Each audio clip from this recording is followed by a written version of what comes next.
You want to start? Okay.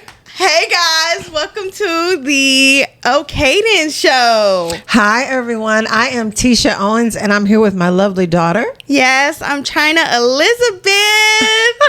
And this is our first show. It's our first show, Chyna. So how are you feeling about that? I am super excited. I have been waiting for this moment. Already finna get emotional. Uh-oh, here she comes. Here comes the water park. I've just been wanting to do this and have been feeling it in my spirit. Okay. And just to be here and be starting is like, oh my gosh, it's crazy. Okay. So I'm not going to get emotional, okay? I'm going to fight the tears because I don't want my non-waterproof mascara to come down on my cheekbones. So I'm going to get right into what we're going to talk about here. But I'm so excited to be doing this show with my daughter. I was about to say event. I'm always doing events as well, so this feels like an event. Mm-hmm. But anyway... Chyna Elizabeth, let's get into body talk. Yes. What do you know about body talk? When I say body talk to you, what immediately comes to your mind? So for me, I am trying to make sure my tears don't mess up my makeup right now. But for me, it automatically goes to how we perceive ourselves. Yeah. How we feel about our bodies, body shaming. Body shaming. What is body shaming? I'm not sure what that is. So when you just feel bad and talk bad about people when they don't meet body standards, okay, or so like certain requirements that people feel like another person should have, so they minimize it by putting their negative comments on them. For sure. Got it. Okay. But also, even with ourselves, like body dysmorphia, we feeling bad about our own bodies. Yeah. Just because of our own negative thoughts. Wow. So do you have experiences where you know particularly that's happened? For me, I definitely have struggled with my body weight, just trying to be more comfortable in my skin. Okay. And being okay with who I am. So I've had to pray about that a lot and ask God to just make me feel whole myself and not need validation from anybody else, and fill myself up knowing my value in Him. Mm-hmm. That's wonderful. So that I don't care about any other standards. Because, of course, with social media, we start to compare ourselves. Of course. And see other people. And it's just like, well, I don't have a body like that. I want a body like that, but I still need to be okay with how my body is. Yes. And what God has given me, and stewarding it, and at the same time taking care of your temple. Well, because He gave it to us, so we should take care of it. Okay, then. And we are His. Yes. You know what I'm saying? I totally understand what you're talking about. Mm-hmm. And the thing about it is, when you're saying that, even being your mom. Yeah. I remember being a little girl and staying with my grandmother. My grandmother introduced me to the first body shaper. I remember being probably in the third grade, and she was like, your behind is moving just a little too much. You need to have some control on that. Gotta have them body shapers. And I was like, well, how do you control it? Right. And she pulled out this garment thing. Back then they called them girdles. We've evolved to body magics. But back then they were girdles. And I remember it being very fitted. That just sounded uncomfortable. It was, but I thought I looked skinnier, and because I was so concerned about my weight, it didn't matter about the pain that I was in when I was putting the girdle on, because it was not uncomfortable. I mean, it was uncomfortable. It wasn't comfortable. And I remember sleeping in it. I felt like it was gonna help me become smaller. That's Shape your body up. Yeah, it's it's gonna make me smaller. But a lot of people feel that way now, even with waist trainers and stuff and it does essentially over time, but not really.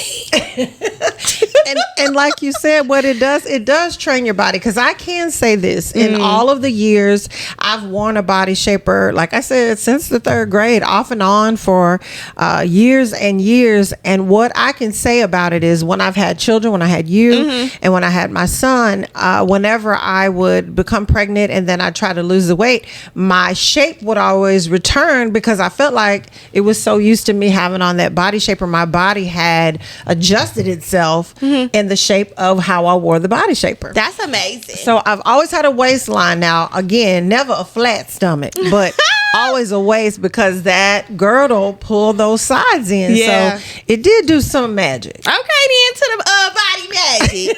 To the girdle. To the girdle. Okay. Not the girdle.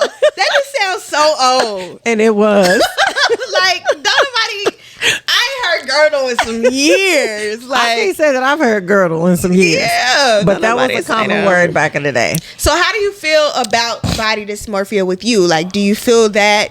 Do you have those experiences? I definitely have seen it over the years. I mean, with social media now, there are different videos that come up that literally show people that are dealing with different weight changes. And sometimes it is funny. It is things that people are now focusing on for comedy, or they're either talking about the different body types and shapes. Even when people are shopping for clothing, they talk about the different sizes, the different shapes that you have to buy different clothes to fit those types.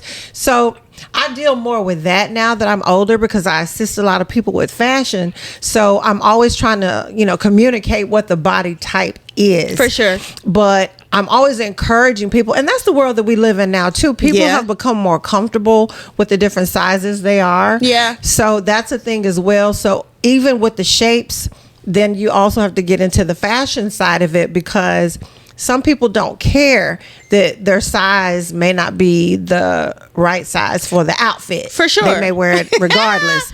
Oh, so getting into that, what is your thought on modesty and how everybody is so naked these days, and self body love, and wanting to be free in their skin?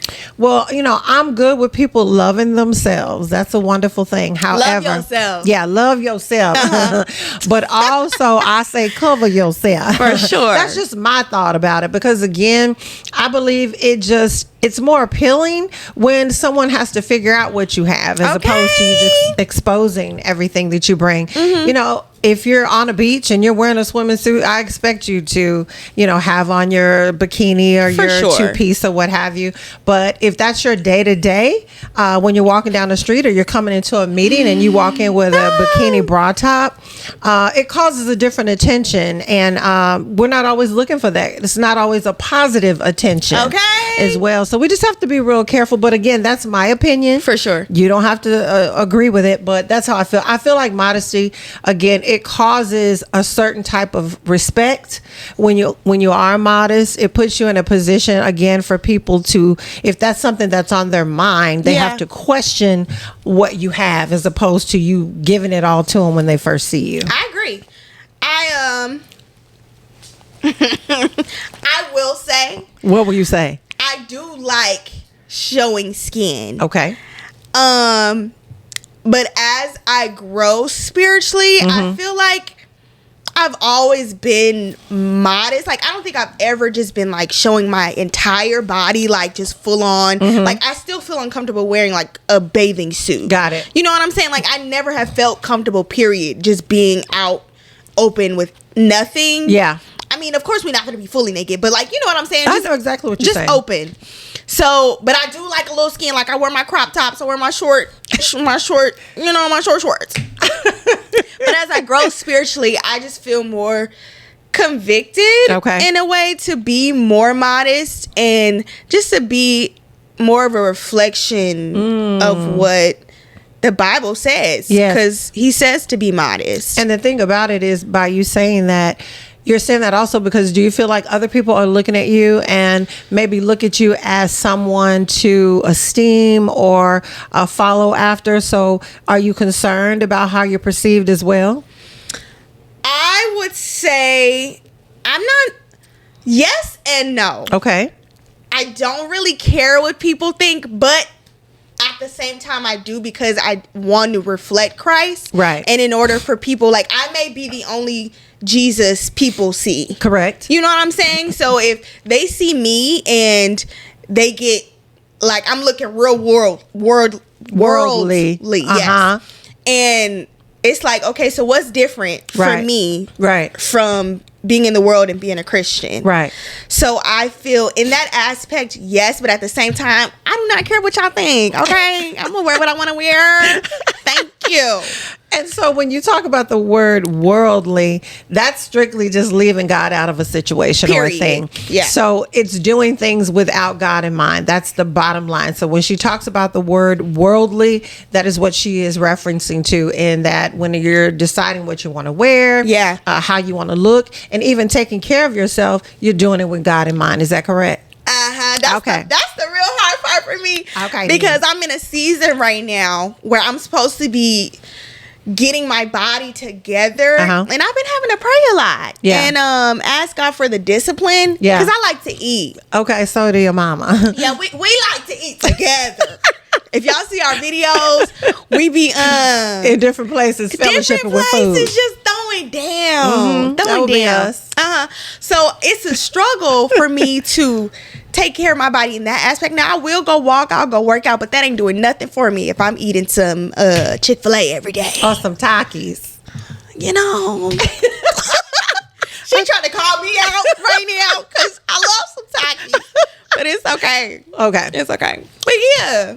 So when friends have these conversations, because again, we're different ages, of course. Yes. So your age group of girls during this season, do you all sit around and have conversations about, you know, your body? Are you feeling insecure about it? Are you feeling positive about it? Like, what are the concerns that you all have when you're talking about it? So I wouldn't necessarily say we do have deep conversations, but I don't think we've ever brought up body anything, because of course my friends are younger. If they got a good body, they wearing their clothes, and I personally do you. I think it's cute. If you think it's cute, cool. I just, in my opinion, that's not what I want to represent. Got it. So we don't really have those conversations. Okay. We'll have any spiritual conversation, but I don't think modesty or dressing has ever come up, or even just the body period. Okay. We'll say we need to lose weight.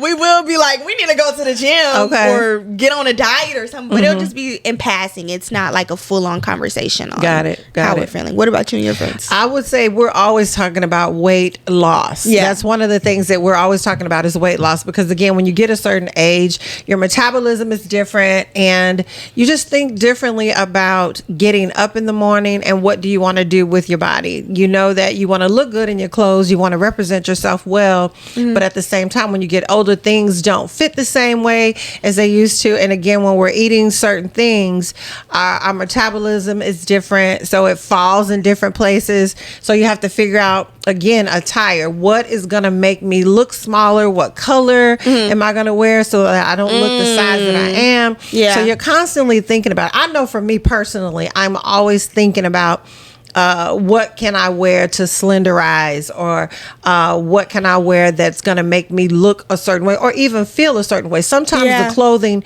can create a feeling where you have to be comfortable. And so when you know you're going to be up in front of individuals or talking or having a discussion with a group of people at work or what have you, you just want to feel comfortable. So we're always thinking about that. We're thinking about clothes that we can wear. We're thinking about the food that's going to cause weight gain. We still like to eat it. Okay. But we just have to be more intentional. I be eating the food like, oh, I know I don't need this right now, but I'm indulging it anyways, because it's gonna be pleasing to me in that moment. Yeah, and that's the thing about it. It is, as you get older, and I'm saying this to you too, because you're younger than I am, of course. But how old are you? Yeah, I'm older. I'm 23. I will gladly say. You're 23 and I'm twice your age. That's all I'm going to say. There we go. I'm twice your age. And so because I'm that, I have a little bit of wisdom in the sense of, again, I remember being your age and thinking that I could eat whatever I wanted to, and I could not be concerned about certain things, even though I was concerned about my size even then. I can say as a young person, I think we always think about size. We always are comparing ourselves to other people or looking at them. I remember always being the big girl. Even though I might not have been big in weight, I was larger than everybody else because most of my friends were tiny. I've sang with some girls. I was in a group, and the girls that I sang with, they were all a lot smaller than I was. So I always felt like the big girl. And so, even with other friends, when I would say, I'm considering myself being big, they would look at me and go, why do you think you're big? And I'm going, well, this is what I've been around all my life. So it's always made me feel bigger because they were smaller. So how do you deal with that? Like, does that bother you, or do you self-love yourself, like talk to yourself and build yourself back up, or like how do you process that? Well, I would have to say that I naturally was bigger than them, but I was constantly thinking about my weight. I was always thinking about what I could eat that wouldn't cause me to gain weight, or not eating so much. So it was always in the back of my mind, regardless of if I was doing it right or not. I was always thinking, I need to make sure I don't eat as much, or I need to do more than they're doing because they don't have to think about it as much. But do you feel like that was a negative thing? Like, was that something that made you feel down, or was it just a thought?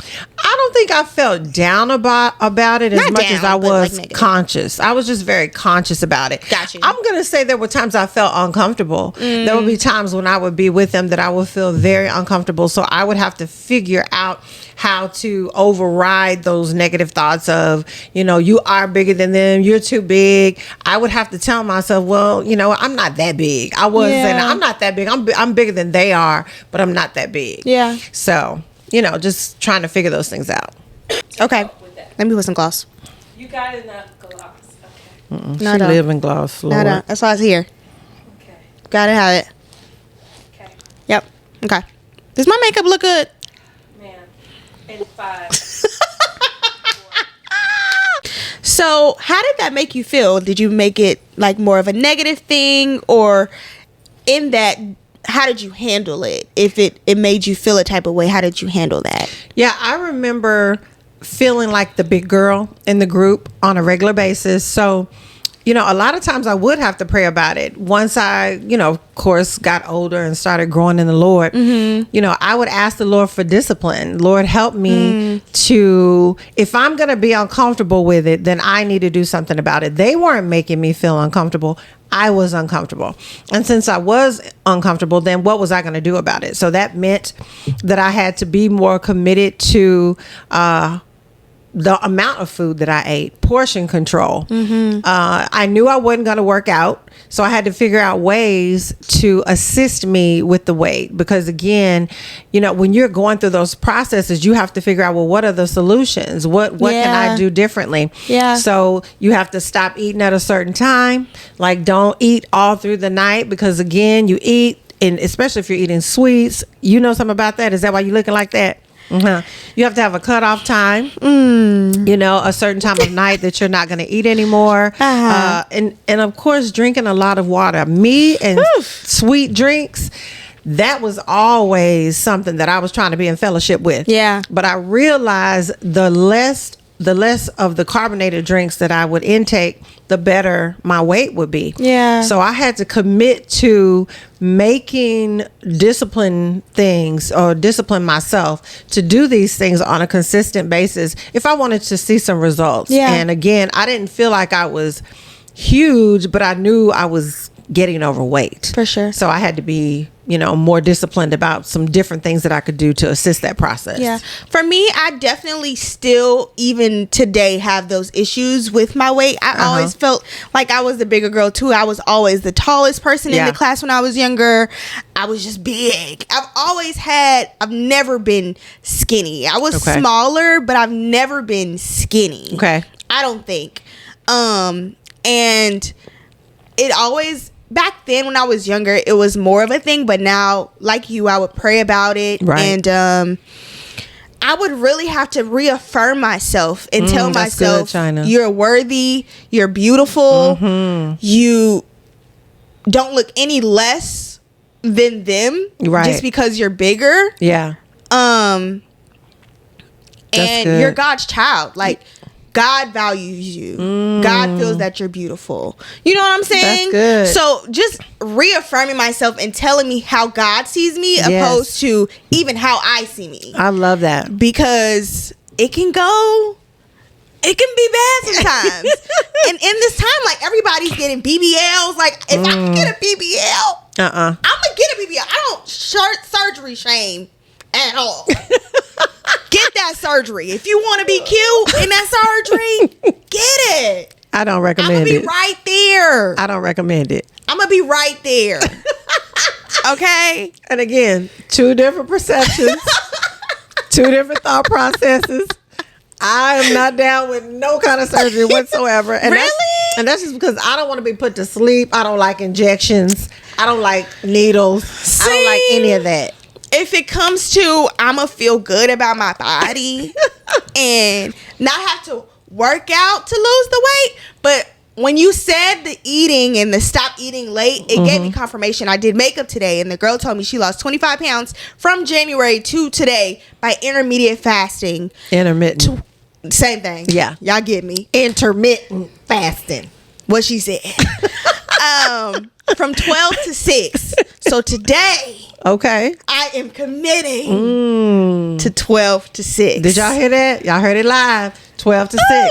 We gonna do it. Now, I'm going to say, I'm going to agree with her. I've not done the intermittent fasting, but I have done fasting and praying. I have done that before. For sure. And in the process of that, I can truly say that I did lose the weight. Now, the thing about it is with fasting, you're going to lose the weight in the process and the time frame of the fasting, but you have to consistently have a regimen after that if you want to keep it off. It has to become a lifestyle. Yeah, it has to be something that you do on a consistent basis.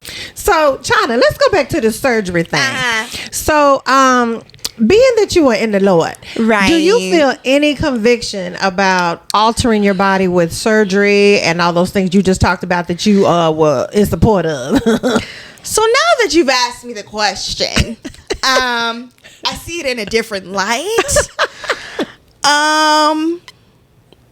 I will say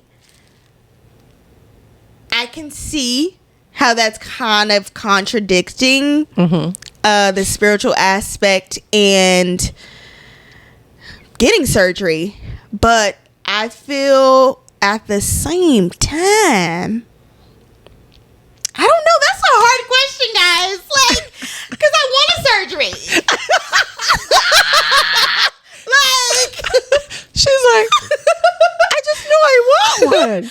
but at the same time, it is your temple. But in that, I feel like if you take care of your temple too, you'll get to a point where you don't even have to have surgery. Correct. But if you want to still have a little enhancement, Okay. Well, I will say, you know, you have to go with your personal convictions. Some people have sure. to have surgeries done because of ailments that they have, and there are different things that grow on our bodies that they end Yeah. up having to get cut off. Yeah. Those kind of things. But, you know, when you talk about enhancing your buttocks to create more Need that. attention for, well, I mean, because that's what it's going to do. I mean, you're saying, I'm not saying that you're saying that's why you're doing it, but more than likely, and we don't know what the outcome will be. For sure. But a lot of the times the individuals that are getting them done is because they're wanting their body to have a certain shape, because not only do they feel more comfortable in it, but they also feel like it's going to bring a different kind of attention. It's going to allow people to see them as what they call themselves fine or curvy or what have you, because some people want to be in that category. They want to be a curvy girl or a thick girl. is that a problem? I'm not saying it's a problem, but if it's, my thought process is what is the intention? For sure. Again, we can get into a whole nother scenario about intentions of why people do what they do, but that is Yeah. a subject that would come up, because that would be the debate. You know, is it wrong for me? I'm not going to say it's to the person. It's your own personal conviction about whether you feel it's necessary or not. I just say for me personally, it's not something that I am just in disagreement with the surgery aspect. Just because Might I say, I don't want that. My mom has a very curvy body. She has a BBL naturally. So therefore, I think she's a little biased. Just a little biased because I have my dad's body. No hips, no butt. What am I left with? I have boobs, breast. They could have gone somewhere else. So I feel just a little bit of a bias here, but I get it. Mm-hmm. I totally understand. And I feel, me personally, I'm a little vain. Okay. Honestly speaking, I like to look at myself. I like to feel good. Mm-hmm. And that's just me. I don't feel like it's from any attention. And I will say younger days, it could have been for sure for some attention. Yeah. But I don't really even like attention like that. But I feel like for me, it would just make me feel good. So looking at my butt in the mirror, oh, look at her. I could just see myself looking at me, looking like I'm looking fine. What? So you can't tell me nothing, but go ahead. So we need to ask the Lord to enhance you naturally. Is that what we're saying? That's all I'm saying. Every time I work out, I pray, Jesus, put the muscles in the right place. In the right places. Uh-huh. Mm-hmm. I love that, Chyna. Mm-hmm.